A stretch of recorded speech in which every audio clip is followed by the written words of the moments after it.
Welcome to the Huntington Way Show, where we help parents navigate the educational maze. I'm your host, Yvonne Strachan, author and founder of InspirationalHomeschooling.com.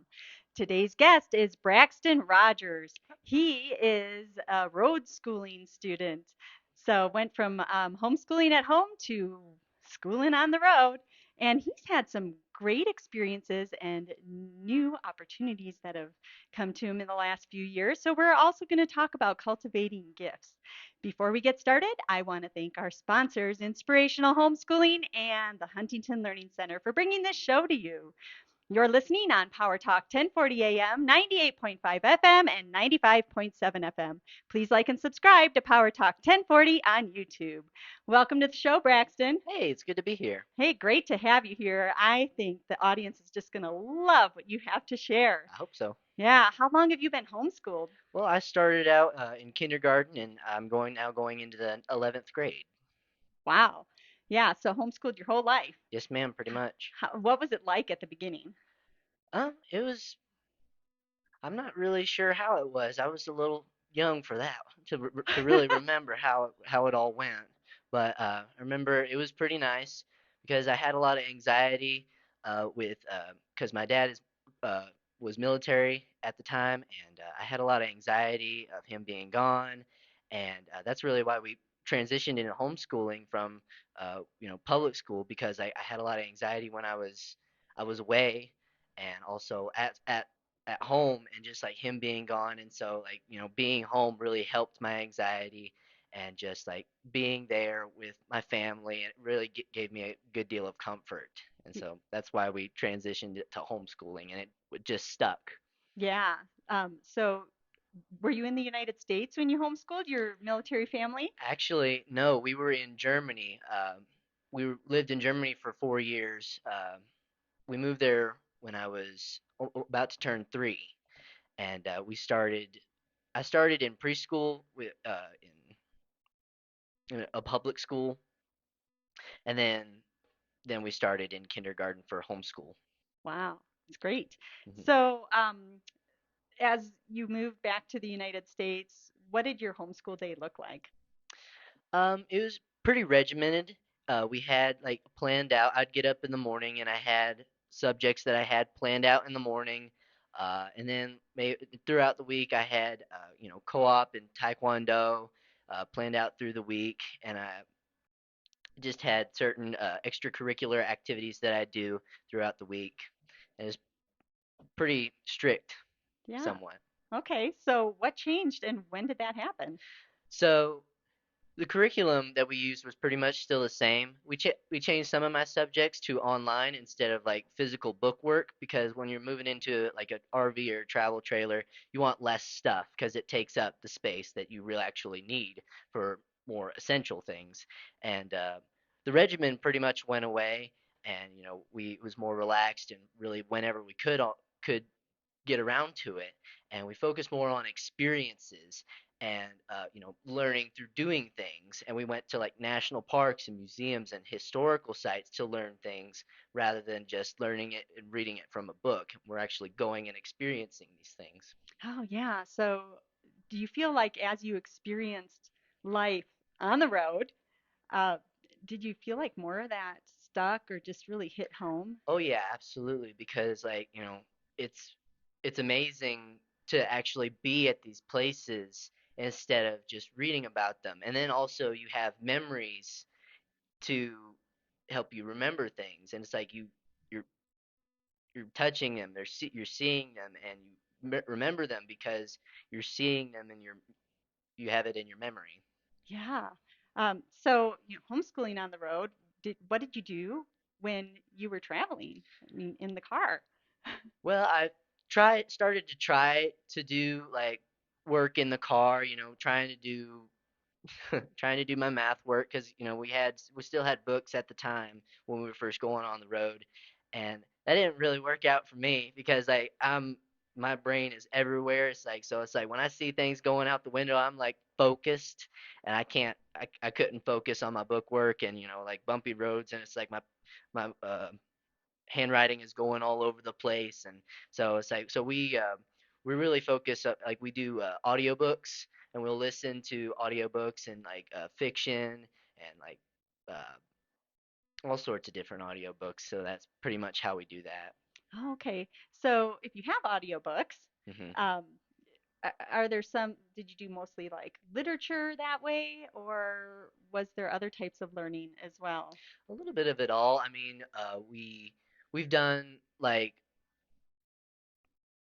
books that would have that I would have on like a reading list. It's Hmm. like certain like the classics like Grapes of Wrath, uh, the fish, what's it called, The Fisherman's Tale, Okay. uh, all sorts of like cool stuff like that. And we also did like nonfiction and like learning more, also like self help books, just all sorts of different things that just keep that pass the time by. Okay. So I'm curious, how old were you when you started road schooling? I had just turned 12 Wow. at the time. We had moved in the RV and we stayed stationary. We stayed at an RV park for about 3 months, and we were still in the RV. And I had turned 12, and then we went on the road after that, and we've been doing it ever since. Wow. So it's been quite a unique experience for you. Yes, ma'am. Yes. Well, Braxton, I am so thankful that you could share about road schooling. When we come back, we're going to talk about some of the unique opportunities that have come through all the experiences that Braxton has had road schooling. Thank you for joining us, and thank you for Inspirational Homeschooling and the Huntington Learning Center for bringing the show to you.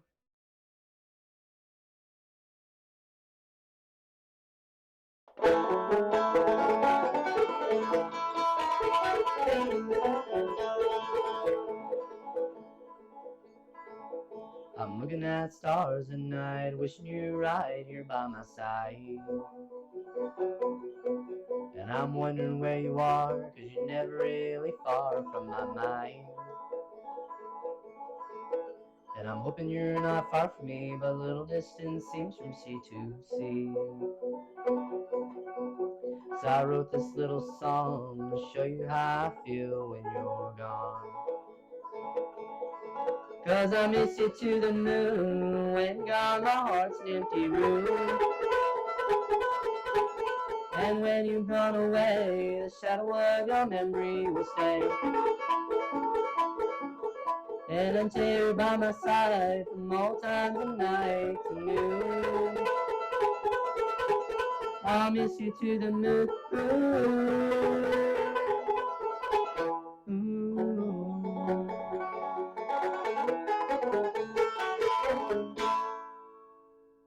Welcome back to the Huntington Way Show. You're listening on Power Talk 1040 AM, 98.5 FM, and 95.7 FM. Please like and subscribe to Power Talk 1040 on YouTube.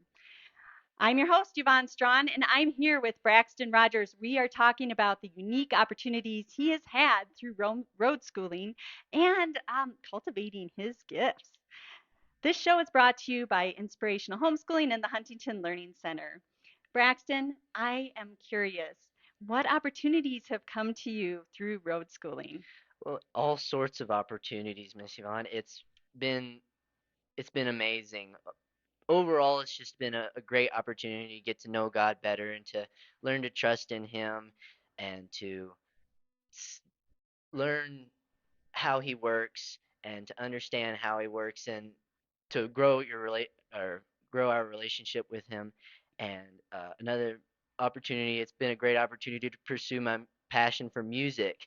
And we've had such a great freedom to go explore and like meet people and musicians and to learn things. And a great opportunity that came up was I went to the Banjo Museum in Oklahoma City, and it like re-sparked my interest for the banjo. And I met my teacher there, which was he's the 5-time national champion of the banjo, and he was Dolly Parton's banjo player at one time, and I got to meet him and so many other fantastic banjo players, and it just my music just blew up ever since then, and it's been a phenomenal ride ever since then. Yeah, so you were talking about how your faith in God has grown, Mhm. and offset, we were talking about how you guys even got into road schooling. Can you describe what that was like? Oof. It was crazy because my mom, she came to my dad. He had just, I think he just retired from the military, uh, and we were wondering what we were gonna do. And my mom came to my dad, and she's like, "Well, let's let's travel. Let's just like get in an RV and travel all over the place."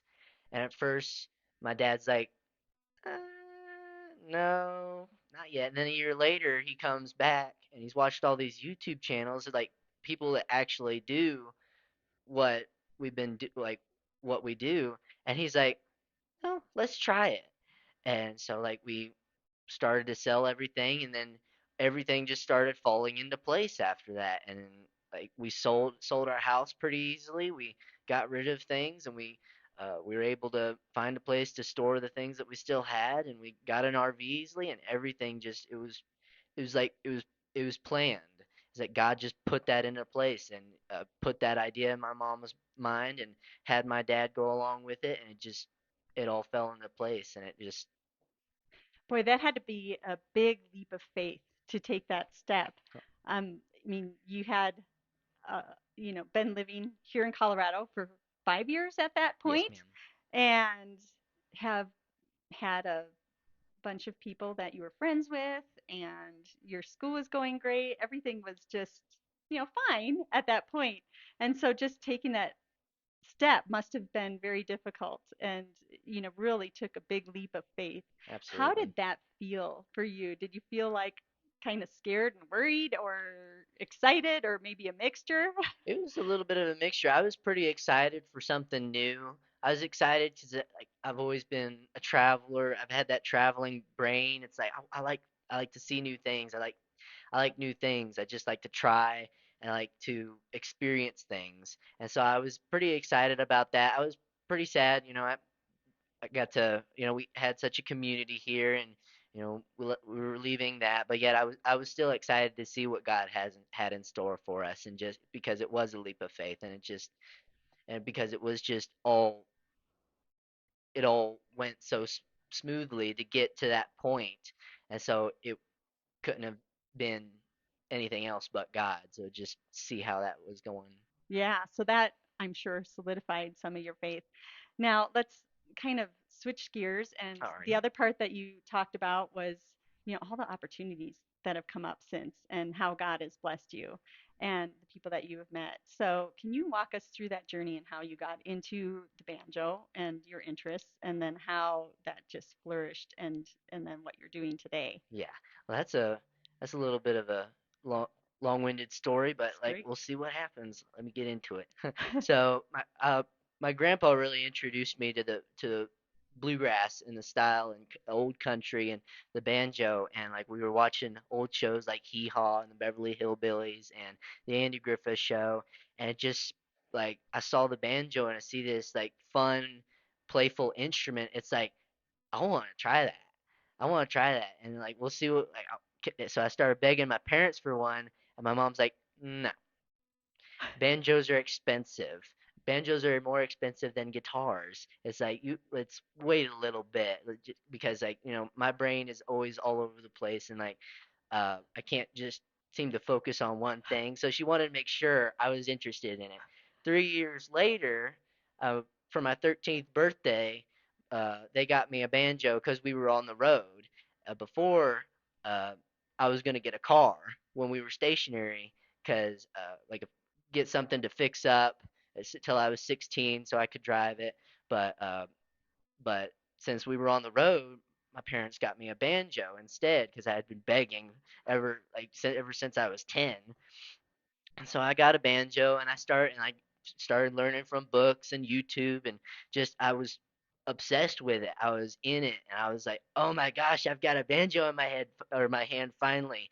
And then I got the flu, and it just like I stopped for a while, and then books and YouTube only got me so far, and I got frustrated with the banjo, and it's like so I started playing more guitar because I mean you can play everything with the guitar just by strumming. With a banjo, you've got to do finger rolls. And then about a year and a half later, we went to the Banjo Museum, and uh, and it was just by happenstance that the Banjo Fest was going on, and they were inducting people into the Hall of Fame. And because my dad had a job there, or at Tinker Air Force Base, working for the commissary there, and we didn't even know that there was a banjo museum in Oklahoma City. So yet again, just another thing that God put in place. And like we went to the banjo museum, and like the guy told the gentleman there for education and outreach, he noticed my Barney Fife T-shirt on, and like we just clicked instantly. And he told us about the Banjo Fest, and we got tickets for the after party and concerts, and it just my brain was like just like like it re-sparked my interest, and it lit a flame, and like everything started falling into place. Then I met my teacher, and like we met a composer of the banjo named Jens Kruger, and he took we were able to get a scholarship for their academy that they have, a camp that they have, and uh and it like ever since then, like I've been able to meet people, and we've gone to festivals, and we've gone to camps, and I've met people and learned more and more. And it's been an amazing journey just to see how God puts everything into place for you if you just trust the journey that he has you on. Yeah, absolutely. So you talked about some of the different people that you've met, Yes, ma'am. and you've had some incredible opportunities. So tell me a little bit about how that has played out. So um so I've been able to play at uh a festival called MerleFest. It's a pretty big festival in North Carolina. I've been filmed on a PBS program called Woodsongs Kids, and my teacher one time so there was my teacher was talking to me one time, and he was teaching me all these things, and like I got to the point where it's like I could play professionally and I needed to play. And so he suggested this program called Tunes and Tales for the city of Gatlinburg, Tennessee. And I was able to play for them and play for the guests of Gatlinburg, Tennessee, and get a lot of experience. And I'm also going to be playing at uh, deal called IBMA this year. It's basically the Country Music Awards for bluegrass stars, and it's a program called Acoustic. It's not Acoustic Kids, but Bluegrass Stars. No, Kids on Bluegrass. That's what it is.